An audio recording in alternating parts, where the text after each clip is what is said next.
안심하라. 이런 제목으로 은혜를 나누고자 합니다. 아까 봉독한 말씀 가운데 22절에 보면 내가 너희를 구원하노니 이제는 안심하라. 너희는 아무도 생명에는 아무런 손상이 없겠고 오직 배뿐이니라. 내가 속한 바 곧 내가 섬기는 하나님의 사자가 어젯밤에 내 곁에 서서 말하되 바울아 두려워하지 말라.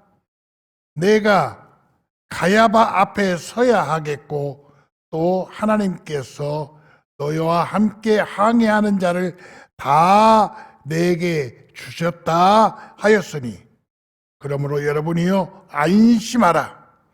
나도 내게 말씀하신 그대로 되리라고 하나님을 믿노라.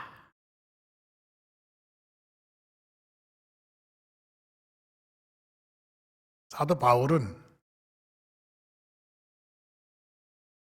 죄수의 몸이 되어가지고 로마로 압송되어 가고 있습니다. 그가 다메섹 도상에서 그리스도를 만난 다음에 바리새인 중에 바리새인으로 열심히 그리스도인들을 박해하던데 앞장섰던 그 자신이 예수 그리스도를 만난 다음에는 이제는 그리스도를 전하는 데 앞장서게 됩니다. 바나바를 만나서 예루살렘 교회의 소개를 받고 그 다음에 아시아 지역을 다니면서 3번씩이나 전도 여행을 하고 그리고 예루살렘으로 올라왔는데 이방에서 본 많은 유대인들이 바울을 보고 저자가 예수쟁이다 고발을 해가지고 바울을 체포하게 만든 거예요. 그래서 바울은 헤롯 왕 앞에서도 재판을 받고 마지막에는 빌라도 앞에서 로마의 총독 빌라도 앞에서도 재판을 받습니다. 그러나 바울의 말에는 그의 말을 들어보면 아무런 죄가 없어요. 그러니까 가이사가 한 말이 내가 보기에는 죄가 없다. 그때 바울은 나는 로마의 시민권을 가진 사람이요. 나는 가이사 황제 앞에 상소합니다 하니까 그렇다면 당신은 로마로 가야 되겠어. 로마로 압송하는 명령을 내리는 겁니다. 그래서 지금 바울이 다른 죄수들과 섞여서 백부장 율리오라고 하는 사람의 손에 이끌려서 지금 로마로 가고 있는 거예요. 로마로 가기 위해서 배를 타고 여러 섬을 지나다가 미항이라고 하는 데 도착을 했어요.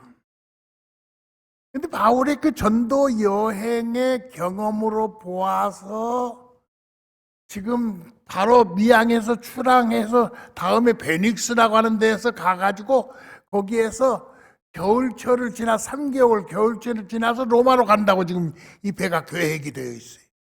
바울이 말립니다. 안 됩니다.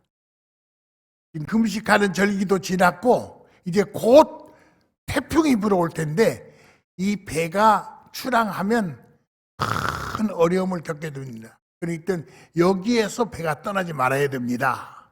했지만 이 배의 선장, 선주, 또 이 배를 통해서 무역하는 사람들, 배에다가 짐을 잔뜩 싣고 빨리 가야 된다. 그리고 이 미항이라는 데서 어떻게 3개월씩이나 머물러 있어요. 아무 편의시설도 없고 향락시설도 없는데 그래서 베닉스까지 가자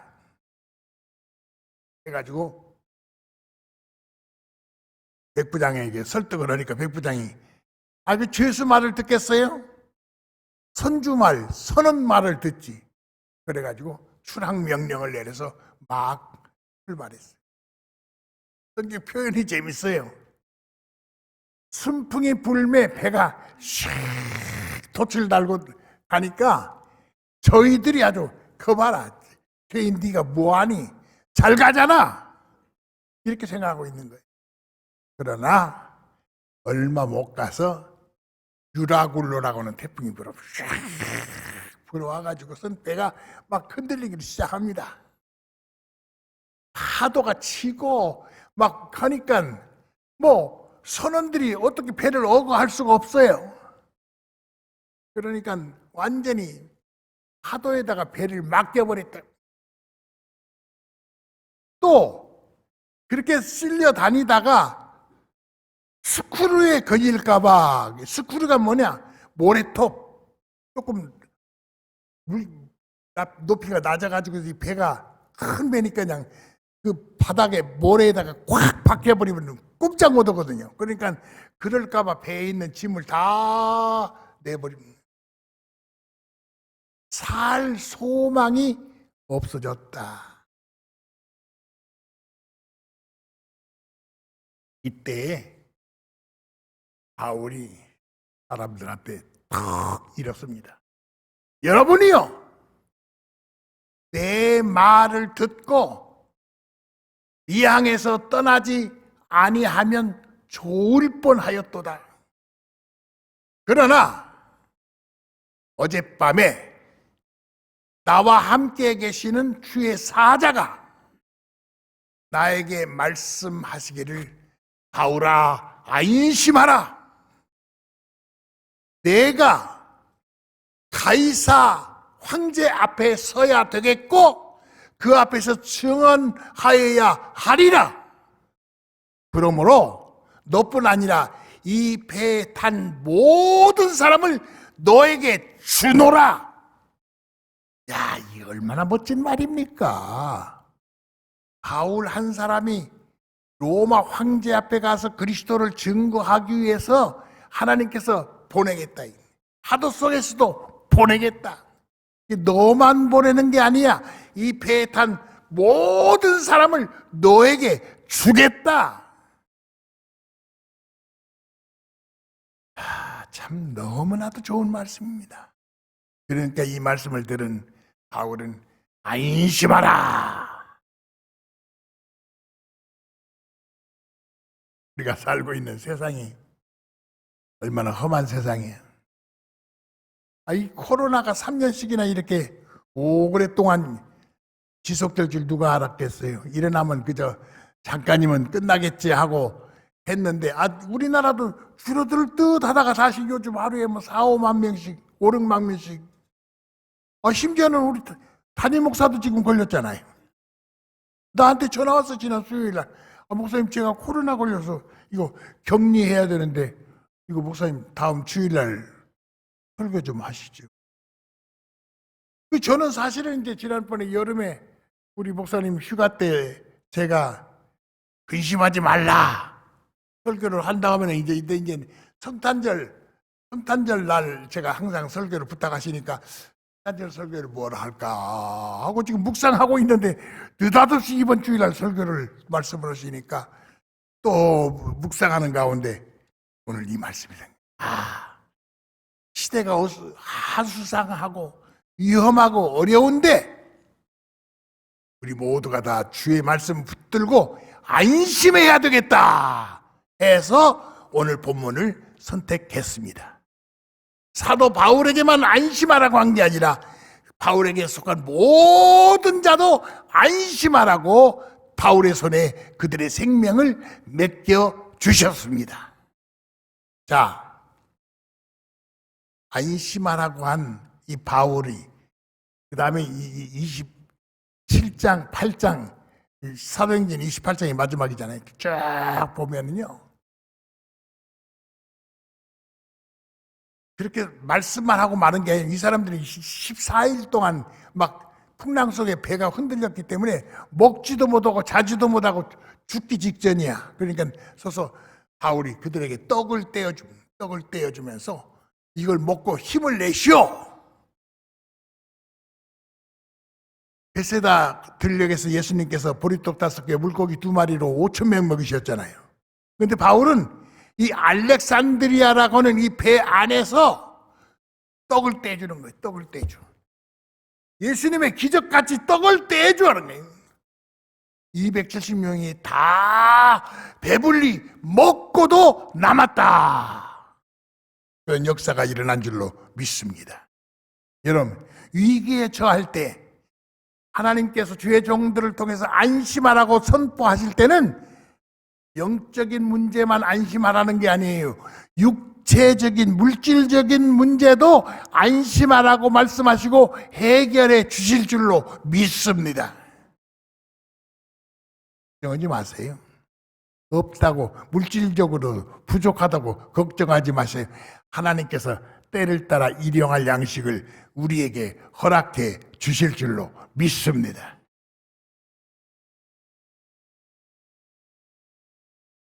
또 이렇게 바울을 통해서 이 사람들 떡을 먹였을 뿐만 아니라 한 섬에 도착을 하잖아요. 이 276명이 다 부둣가에 해서 질서 있게 내린 게 아니에요. 배가 처반할 데가 없으니까 그냥 물로 뛰어들어서 헤엄치거나 널판을 잡고 나갔어요. 춥잖아요. 겨울이 가까우고. 그러니까 모닥불을 피워서 섬 주민들이 맞이해 주었어요. 바울도 모닥불 피운 데 가서 이렇게 있는데 그만 뱀이, 독사가 말이죠, 바울의 손끝을 꽉 물었어요. 그러니까 원주민들이 더 놀라는 거예요. 아이고, 저 사람은 죄가 많아도 엄청 많은, 바다에서는 구원받았는지 몰라도 저 사람은 뱀에게 물려서 곧 죽을 거다, 확 쓰러질 거라고 기다려도 확 쓰러지기는 고사하고 뱀을 불에다가 탁 던지니까 뱀은 불 타 죽어버렸는데 바울은 까딱 없거든요. 그러니까 그 사람 놀래가지고, 야, 저 사람 신이 아니야? 신이 아니야? 물론 바울은 아니요, 나는 하나님을 믿는 사람이요. 그러니까 바울을 이끌어서 그 추장한테, 율리오라는 추장한테 데려갔어요. 추장한테 데려가서 이렇습니까 하니까 추장 아버지가 마침 열병에 걸려서 이질 걸려서 아파서 누워있으니까 우리 아버지인데 좀 기도 좀 해주세요, 고쳐주세요. 바울이 기도하니까 벌떡 일어났어요. 그러니까 그 섬에 있는 많은 환자들이 바울에게 와서 다 고침받은 줄로 믿습니다. 그래가지고요, 그 섬 사람들은 276명이나 되는 그 배에 탄 많은 사람들을 석 달 동안 공짜로 다 먹여줬어요.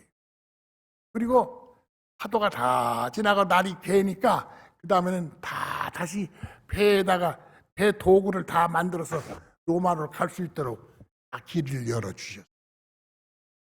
주의 종 한 사람 때문에 276명을 내가 너에게 주었다 하신 말씀대로 바울 한 사람 때문에 이 섬에서도 아무 걱정 없이 잘 지내다가 로마로 떠나게 된 줄로 믿습니다.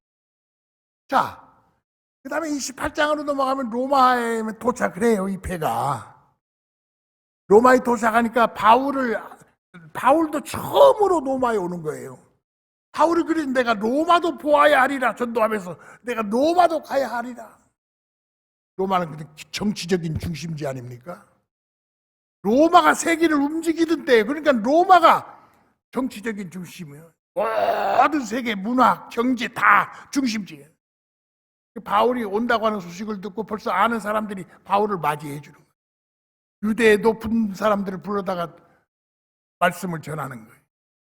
많은 사람들에게 복음을 전합니다. 근데 이거 보세요. 바울 한 사람만 전한 게 아니야. 그 나머지 276명이 다 로마에 도착해가지고 바울을 따라다니면서 복음을 전한 게 아니야. 우리가 바울 때문에 살아났다. 바울은 하나님의 아들이다. 그가 섬기는 하나님이 우리를 살려주었다. 이렇게 간접 복음을 전한 줄로 믿습니다. 그러니까 로마가 바울이 로마에 입성한 이후로, 물론 그가 나중에는 결과적으로 목배임을 당하고 사형을 당합니다마는, 그러나 로마가 기독교 국가가 되잖아요. 로마가 기독교 국가가 되니까 이 기독교가 전 세계로 확 번져나가는 하나님의 섭리와 계시가 있었다 그 말이죠. 그리고 또 바울이 로마에 감옥에 있으면서 신약 성경가 27권인데 옥중서신이라 해서 그 감옥에서 쓴 편지가 갈라디아, 예배소, 빌립보, 골로새, 디도서 5가지 책을 신약 성경을 기록한 게 바울이. 바울의 그 서신이 14권이잖아요. 저 신약 27권 가운데 우리 기독교의 진리를 바로 세운 것이 사도 바울입니다. 이렇게 바울 한 사람을 통해서 우리 기독교가 로마를 점령하게 되고 세계로 번져나가는 놀라운 역사를 이루어 주셨어요. 그런데 그 바울을 향해서 하나님께서 위기에 고통 속에서 안심하라, 내가 너와 함께 하겠다. 오늘도 주님을 따르는 우리 사랑하는 성도들에게 하나님께서는 어떠한 환경 속에서도 여러분들에게 안심하라, 내가 너와 함께 하겠다 말씀하고 계시는 줄 믿습니다.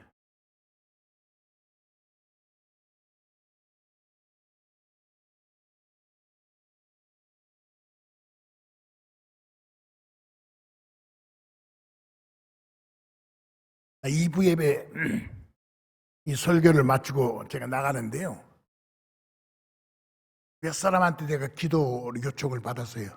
목사님 왜 그러시냐고. 제가 2부 예배 설교 때 이 말씀을 하시면서 여러분들 우리 생활 속에서 우리가 컨디션이 안 좋으면 병원에 정기 진료를 받기도 하고요. 또 컨디션이 안 좋으면 어디가 이상하다면 병원에 가잖아요. 여기저기 조사해보면 엉뚱하게 의사가 암 같은데요. 정밀 검사를 해봐야 되겠습니다. 다 검사하고 마지막에 말기암인데요. 여러분들 말기암이 뭐예요? 죽을 때 가까웠다 얘기해요. 말기암인데요. 아까 어떤 예배 끝나고 나서 어떤 성도들 말기암이래요. 2달밖에 못 산대요. 그러면서 기도해달라고. 여러분, 그러나 안심하십시오. 살아계신 하나님께서 바울뿐만 아니라 위기 속에서도 바울과 함께한 모든 사람들도 안심하라고 하셨기 때문에 분명히 살아날 줄로 믿습니다. 그리 아니하실지라도 혹 내 생명을 부르실지라도 내가 있을 곳을 예비하신 주님의 나라가 있음을 믿고 안심하실 수 있기를 바랍니다. 신앙적으로 말기암 환자가 선고받고요, 기도해가지고 고친 경우가 얼마나 많은지 몰라요. 오늘 아침에도 제가 라디오 설교를 듣는데 어느 목사님이 예화 말씀을 그렇게 하시더라고요. 말기암 환자 선고받고 나와서 교회 와서 계속 기도하고 찬송을 얼마나 기쁘게 하고, 그래도 이 컨디션이 꽤 좋더래요. 안 아프더래요. 그래서 의사한테 가서 검사 받으니까 깜짝 놀라면서 암이 싹 없어졌습니다. 저도 암 환자예요. 제가 은퇴한 지 17년 됐습니다마는 은퇴식 직전에 세브란스 병원에 가서 진찰을 하니까 전립선 비대증, 그래서 수술해야 된대요. 그래서 수술하기 위해서 전부 검사를 했는데 수술하면 괜찮다고 그랬어요. 수술했죠. 수술했는데 그때 또 아는 목사님이 병원, 그때 세브란스 병원 이사를 내가 총회장 하면서 시켜줬어요. 시켜줬더니 내가 병원에 온다는 소식을 듣고 원장한테 이야기해가지고 그냥 아주 특실을 딱 예약을 해놨어요. 그래서 수술을 했는데요. 수술을 했는데 하고 나니까 전립선이 정상인보다 9배나 크다고 그래요. 그 계란 2개만큼 뜯어냈대요. 보여주더라고요. 근데 이것을 또 낱낱이 뜯어낸 것을 하나하나 조직 검사를 해봐야 되겠다고 그래요. 하시라고. 한 달 후에 오라고 그래서 한 달 후에 갔더니 이 계란만큼 2개만큼 그 떨어진 조각 속에서 암이 14조각이 나왔대요. 나보고. 그래서 조심해야 된다고. 그러냐고. 그리고 은퇴식을 하고 그 다음에 저는 가끔 가서 피 빼주고 이 수치 보고 암 수치가 얼마다. 암이 수치가 좀 너무 높아지면 암약 먹고 좀 낮아지면 암약 안 먹고 이런 식으로 한 지가 나도 지금 17년 됐다니까. 내일 아침에도 세브란스 병원 새벽같이 가요. 한 달에 1년에 한 2-3번 가요. 2-3번 체크하고. 내 자신이 암 환자라고 하는 자각을 느껴본 일이 없어. 왜? 하나님께 맡기고 살기 때문에. 여러분, 살다 보면 다 암 걸릴 수 있어요. 암이라면 그냥 무서워서 벌벌 떨 것 없어요. 암도 하나님께서 능력으로 고쳐주시는 줄 믿습니다. 안심하시기 바랍니다. 맡기시기 바랍니다. 기도하시기 바랍니다. 하나님께서 다 해결해 주시고 고쳐 주실 줄로 믿습니다. 기도하겠습니다. 아버지 하나님, 감사합니다.